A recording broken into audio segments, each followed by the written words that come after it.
There are few creative minds as complex as Christopher Nolan. Even fewer manage to deliver a story without coming off as pretentious, but he manages to do so with most of his films. It's very bold of him to take on the task of telling the story of the man who built the A-bomb and changed the course of history forever. It may not be as bold as following up Bad Nipples, but an arduous task for sure. Oppenheimer is my most anticipated movie of the year, so I had unreasonably high expectations for this one. Let's see if it lives up to that standard.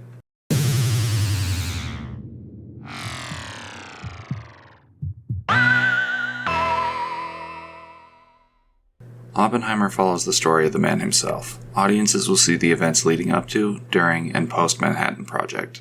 There is a heavy focus on the bomb's development for sure, but the real crux of the story is J. Robert Oppenheimer. The opportunity to see the story of the true-to-life Prometheus is nothing short of captivating. Cillian Murphy perfectly portrays him with a vulnerable air that was needed to bring this iconic figure to the big screen. Oppenheimer comes off as a naive genius, which sounds as if it's an oxymoron. While that statement is paradoxical, there's no other way for me to describe him. The father of the bomb has an ambitious curiosity that led him to a place he didn't want to be, questioning if his most prolific contribution to the world would lead to its ultimate demise.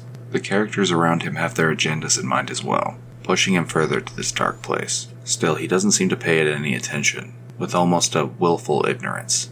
Jumping over to the cast, I'd like to name just a few. Emily Blunt, Matt Damon, and Robert Downey Jr. I had to mention some of the names on this star-studded roster. It's pretty clear that when Nolan calls, people drop what they're doing and show up. And hats off to Robert Downey Jr. specifically, who plays an insecure politician and ultimately the antagonist to Oppenheimer. Playing a more reserved role had to be out of his comfort zone, but he still manages to crush it. While we're on the subject of what I loved, the score by Ludwig Göransson. His work has a haunting synth-esque sound that brings the horror of nuclear discovery to life. To be completely honest, while I was watching, I assumed that the score was done by Hans Zimmer. There's not really a higher compliment I can give. The film is shot beautifully as well, with crispy wide and close-up shots. Plus, don't get me started on that IMAX black and white because god damn! Oh man, now that looks good. All these positives amount to something that feels like more than just a film. It almost feels as if history is being brought to life. At least that's how it felt for me.